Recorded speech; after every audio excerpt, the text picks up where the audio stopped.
Sekarang gue akan ngebahas, seandainya kita punya modal kecil, kita bisa invest kemana sih? Misalnya kita semua punya uang, let's say 5 juta rupiah, bisa untuk investasi apa? Apakah tidak bisa? Oke, silakan tonton.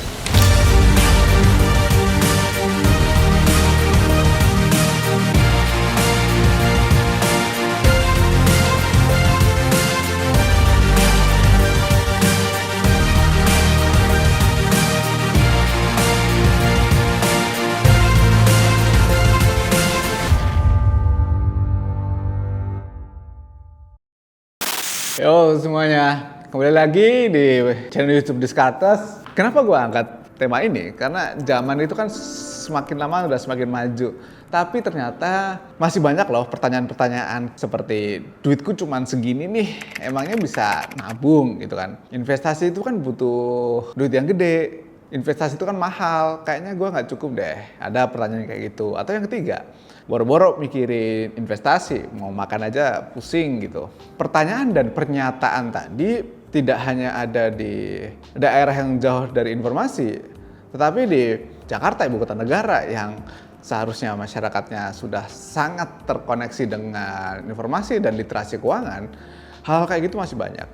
Banyak yang bertanya ke gua, kalau UMR itu bisa invest gak sih?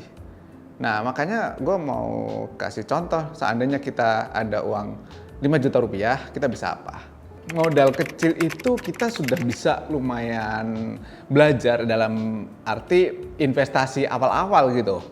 Kita ambil contoh ya, tahun 2017 lalu ada berita seorang Pak Satpam sukses investasi, namanya Pak Suherman.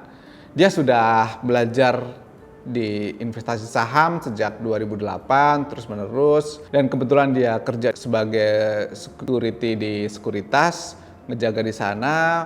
Bermodal duit yang dia sisihkan, dia bisa nabung sedikit demi sedikit di pasar modal.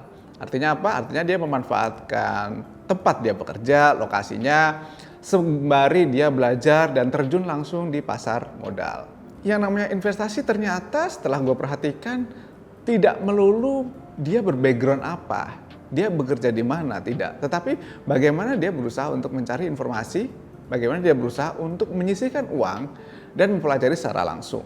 Kita masuk ke substansinya.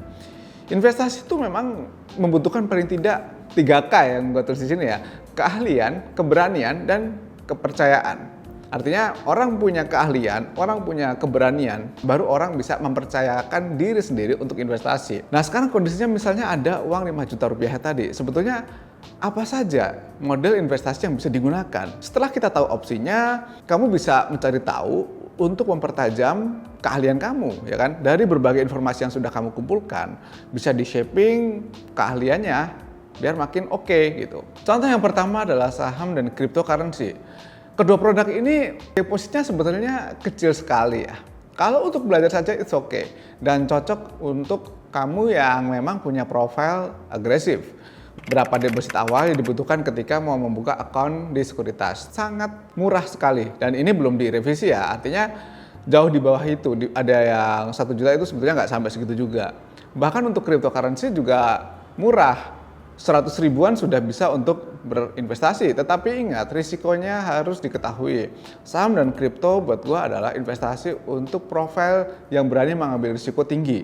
Artinya tidak untuk semua orang. Kalau kita tidak memiliki profil risiko yang cukup, kita tidak memiliki kemampuan untuk memahami market yang cukup, kita tidak punya waktu untuk mempelajari white paper, laporan keuangan, maka saham dan kripto bukan untuk kamu. Kemudian opsi yang kedua, seandainya kita mulai dari yang aman, yaitu obligasi pemerintah.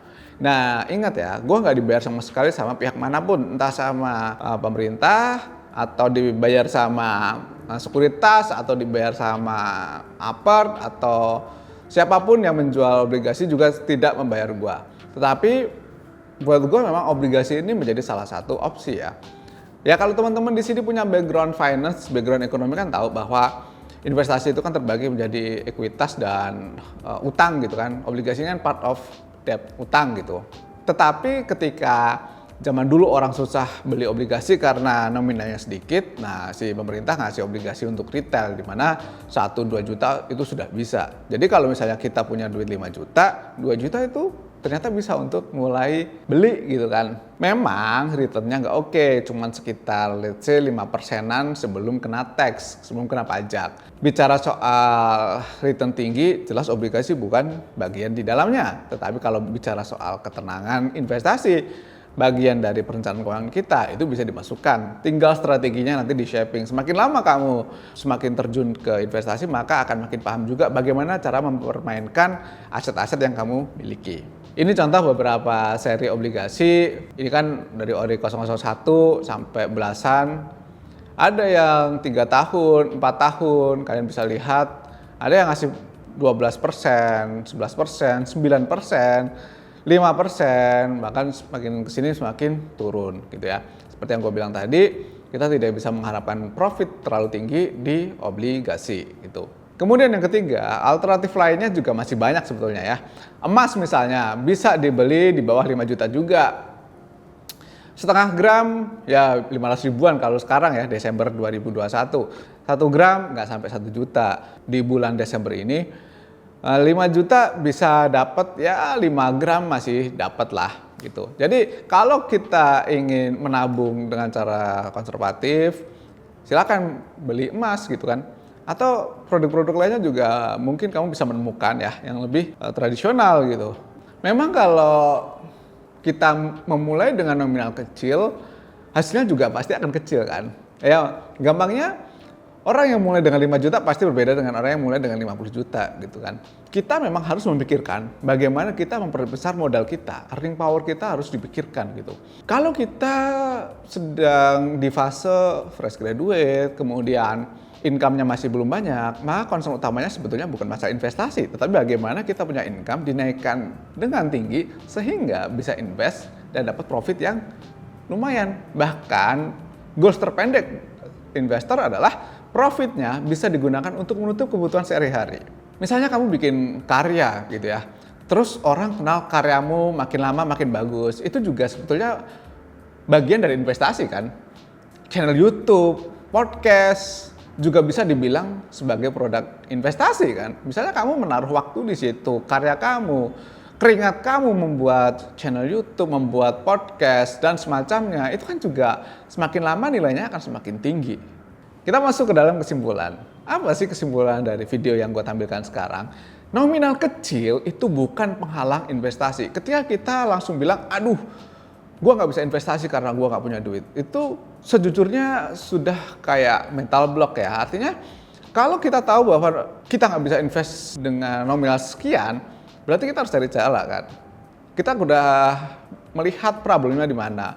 Problemnya kan berarti bukan karena tidak ada produk yang pas, tetapi nominal kita yang terlalu kecil gitu kan.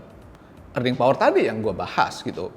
Fokusnya adalah jangan sampai terpecah karena investasi hanya dengan nominal kecil ya.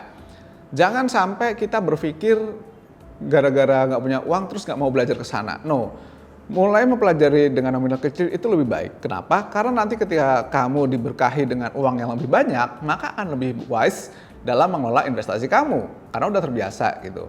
Jadi sembari belajar, sembari kita untuk meningkatkan earning power atau penghasilan utama kita. Ya kalau penghasilan utama cukup, side hustle. Kalian bisa lihat video gua tentang side hustle juga karena sudah pernah dibahas gitu lah. Oke, itu dari gua. Mudah-mudahan video ini bisa membantu kalian semua, membantu kalian meningkatkan nominal untuk berinvestasi, membantu kalian dalam mengelola keuangan, dan salam buat kamu dan keluargamu. Sampai jumpa lagi di channel YouTube Descartes episode selanjutnya. Thank you and bye-bye.